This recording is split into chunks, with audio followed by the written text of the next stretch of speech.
En el tenue resplandor de un suburbio londinense, donde la niebla se aferra como un sudario y la noche susurra secretos que nadie debería escuchar, el grito de una madre soltera desgarró el velo entre los mundos. Era el 30 de agosto de 1977 y Peggy Hudson acababa de presenciar lo imposible. Muebles pesados lanzándose por la habitación, como si manos invisibles salidas del abismo los empujaran. Pero eso fue solo el comienzo. Lo que ocurrió en aquella casa del consejo, en el número 284 de Green Street, destrozaría la cordura, invocaría voces desde la tumba y demostraría que hay puertas que, una vez abiertas, jamás vuelven a cerrarse. Esta es la historia real del poltergeist de Enfield, una manifestación visceral, tan documentada por testigos, investigadores e incluso la policía, que desafía toda negación. Y sin embargo, mientras escuchas, siente como el frío se desliza dentro de ti, porque en las horas silenciosas podrías escucharlo también. Los golpes, la voz llamando tu nombre. Quédate conmigo, si es que soportas el terror que te espera. Imagina, si puedes, el año 1977. Gran Bretaña es sumida en una crisis económica. Los Sex Pistols gritando rebelión en la radio. Pero en el barrio obrero de Enfield, la vida seguía su ritmo monótono. Peggy Hudson, una mujer de unos 40 y tantos años, fuerte a pesar del abandono, sobrevivía como madre soltera tras ser dejada por su esposo. 4 hijos cargaban su mundo. Margaret, de 13 años, temperamento hirviente y una lengua afilada. Janet, 11, silenciosa, con una mirada que parecía guardar siglos de pena. Y Johnny, de 10, revoltoso, puro fuego infantil. Y el pequeño Billy, de apenas 7 años, con un ceseo que más tarde le haría la sangre. Su hogar, una modesta casa adosada del gobierno, apretada como tumbas olvidadas en fila. Papel tapiz desgastado, pisos que crujían, el murmullo lejano del tráfico en la carretera A10. Nada extraordinario hasta aquella noche fatídica. Comenzó con las niñas. Janet y Margaret compartían un cuarto diminuto en el piso de arriba. Literas que se quejaban bajo mantas raídas. Peggy las había acostado, la casa hundiéndose en su habitual silencio nocturno. Pero alrededor de las 9:30 p.m., un estruendo desgarró la paz. Peggy subió de golpe. Las niñas, con los ojos desorbitados, señalaban un aparador que se había deslizado por el suelo, como empujado por una fuerza invisible. Se movió solo, mamá, sollozaba Janet. Peggy, práctica como siempre, lo empujó de vuelta, achacándolo a una broma o al crujir de una casa vieja. Pero la noche siguiente ocurrió otra vez, y peor. Golpes comenzaron a resonar en las paredes, secos, insistentes, como dedos esqueléticos tamborileando tapas de ataúdes. 3 golpes. Y luego silencio. 3 más. Peggy llamó a sus vecinos, Vic y Peggy Nottingham, que llegaron con linternas. Ellos también lo oyeron. Los golpes migraban de pared a pared, de piso a techo, como si la casa estuviera viva, palpitando con maldad. No había tuberías ni vigas que lo explicaran. Vic revisó el ático, el patio y nada.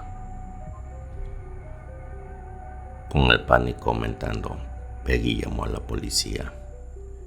La agente Carolyn Hibbs y su compañero llegaron cerca de las 11 de la noche, escépticos al principio. Una disputa doméstica tal vez, pero mientras estaban en la sala, una silla se levantó del suelo. Se deslizó más de 1 metro por el linóleo y cayó con estruendo. Hibbs lo dejó por escrito en un informe. Lo vi con mis propios ojos. Desafió la física. La policía se fue. Los fantasmas no caen bajo jurisdicción, pero la entidad apenas había hecho su presentación y venía por más. La noticia se propagó como plaga por el vecindario. El periódico The Daily Mirror se enteró y envió al reportero Douglas Pence y al fotógrafo Grant Morris. Llegaron el 4 de septiembre, esperando descubrir una farsa. Morris montó una cámara en el cuarto de las niñas. De pronto, piezas de Lego y canicas comenzaron a llover desde la nada, disparándose con fuerza.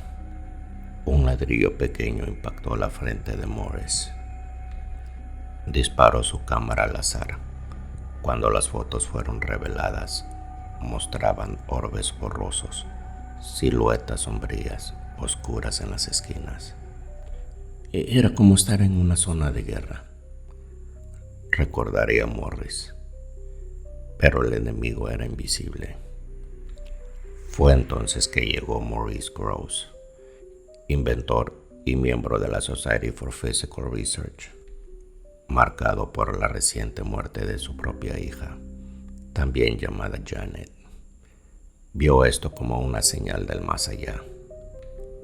Arribó el 5 de septiembre.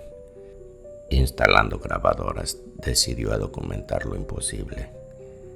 Y lo imposible respondió. La actividad escaló a una sinfonía de horror.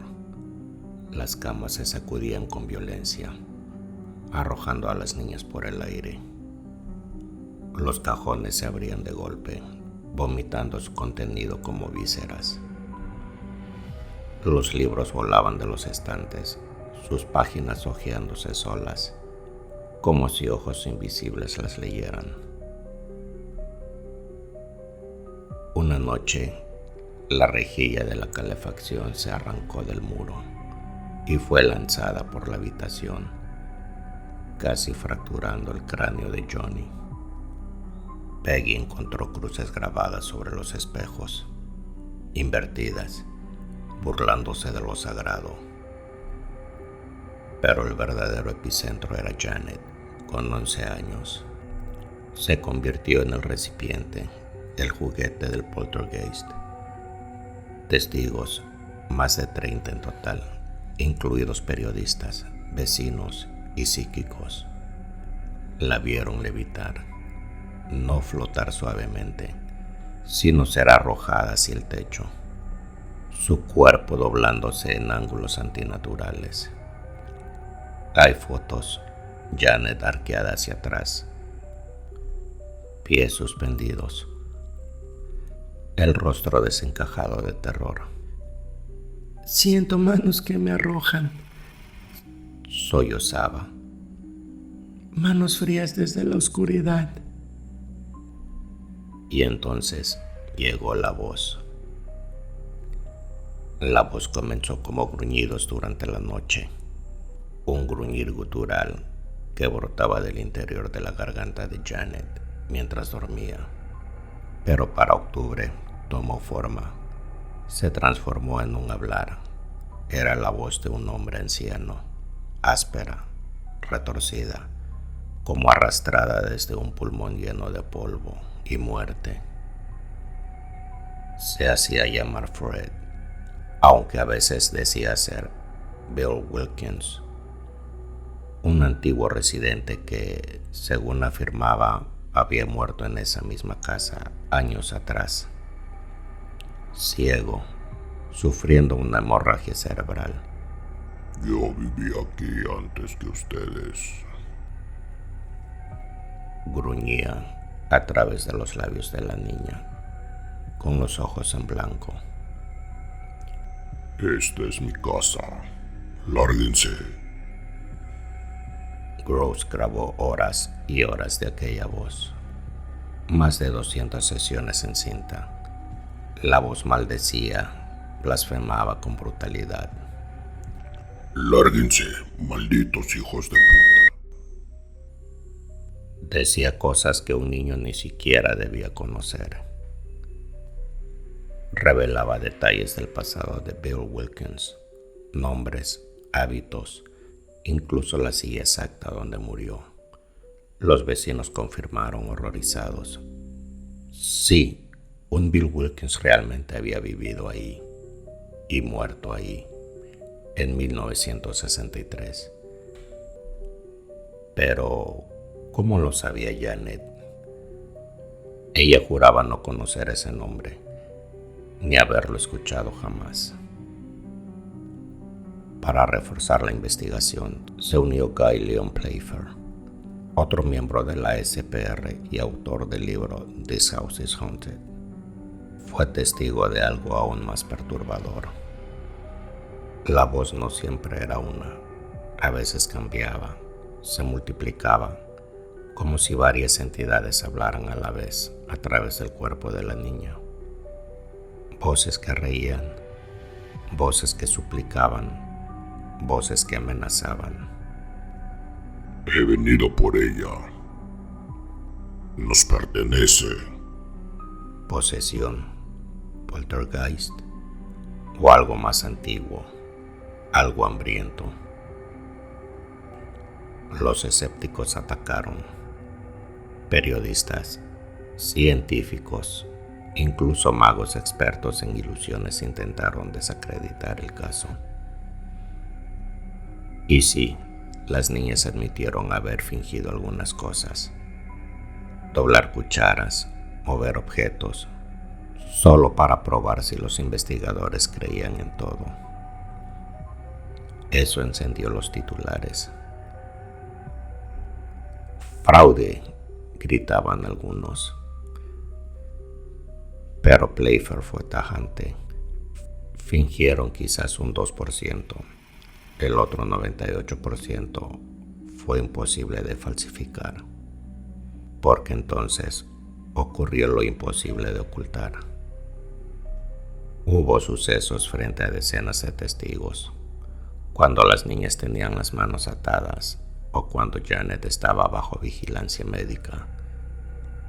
Un equipo de la BBC filmó en el cuarto cuando una cortina comenzó a retorcerse sola, formando un lazo, intentando estrangular a Janet, y nadie tocaba nada. Policías, vecinos, personal médico, periodistas, todos firmaron declaraciones juradas. Se registraron más de 1800 fenómenos en documentos oficiales. Fue entonces que llegaron ellos, los más polémicos, Ed y Lorraine Warren. Sí, los Warren, los demonólogos que inspiraron el conjuro. Lorraine entró a la casa y palideció al instante. Dijo que no era solo un poltergeist, que algo demoníaco lo estaba usando como disfraz. Esto no es solo un espíritu, es algo inferior al infierno. Esto no ha venido a asustar, ha venido a poseer y a devorar. Realizaron exorcismos menores. No funcionaron. La entidad se burló. Se intensificó. Y entonces comenzó el verdadero infierno, el punto de no retorno. Las noches se volvieron insoportables. Peggy fumaba compulsivamente en la cocina,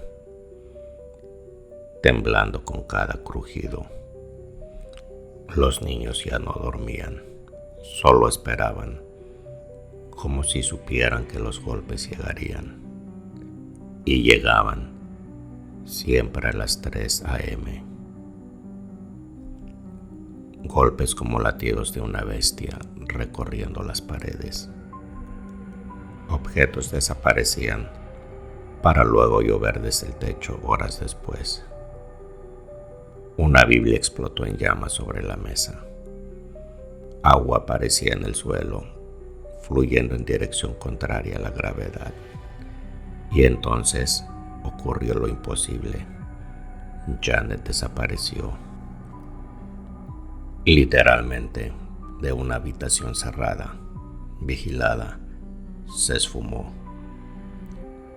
Fue encontrada minutos después en la casa de los vecinos, acurrucada en posición fetal, llena de moretones, con marcas de manos en el cuello.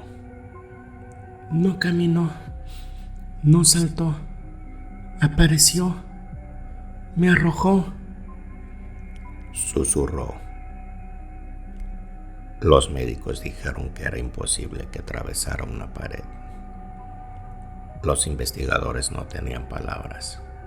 Los vecinos empezaron a dejar de rezar, porque ya no parecía un fantasma, sino algo que no conoce límites físicos. Pero el verdadero clímax sucedió en diciembre de 1977, cuando, contra toda advertencia, alguien tomó una ouija. Sí, una ouija real, prestada por otra familia. La madre aceptó la sesión en un acto de desesperación. Y eso fue una invitación, no a uno, a todos.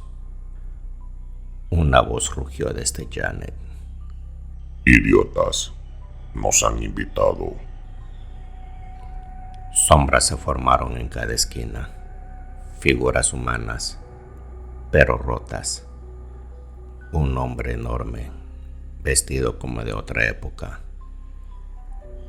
ojos rojos como brasas, y detrás de él, criaturas pequeñas, retorcidas, como niños, pero no humanos. Los muebles levitaron todos a la vez, chocando en un estallido demencial que sacudió los cimientos. La medium Annie Shaw intentó expulsarlo, realizando oraciones, y la voz respondió: Tu Dios no puede salvarte. Somos más antiguos que él. Janet se arqueó en un ángulo imposible, la columna quebrándose hacia atrás, la cabeza tocando sus talones, y seguía consciente. Para 1979, el fenómeno comenzó a menguar. No hubo exorcismo definitivo, ningún cura triunfal, ningún milagro final. Simplemente se cansó o se sació. Janet fue internada por semanas en el hospital Maudsley, examinada por psiquiatras, neurólogos, especialistas en comportamiento. No hallaron absolutamente nada, ni esquizofrenia, ni trauma inventado. La familia sobrevivió, pero nunca sanó. Años después, ya adulta, Janet dijo ante las cámaras: me sentí bien, como si algo usara mi cuerpo como traje. Margaret, su hermana, añadió: no lo inventamos, nos quitó la infancia, nos destruyó. El caso acumuló más de 1,800 eventos documentados, 30 testigos oficiales, policías, médicos, periodistas, audios fotografías, firmas legales. Al día de hoy, el número 284 de Green Street sigue en pie. La familia actual no da declaraciones, solo admiten algo. A veces por las noches se escuchan 3 golpes y luego silencio, como si esperara respuesta. Fue un poltergeist, un espíritu inquieto nacido del dolor humano, o un demonio, algo más antiguo, una inteligencia disfrazada, hambre disfrazada de voz, o algo peor, algo que no habla, solo observa y espera. Apaga este video y escucha. ¿Son tus paredes o es tu mente inventándolo? 3 golpes. 3 golpes más. ¿Lo oíste? Porque hay historias que no terminan, solo empiezan contigo.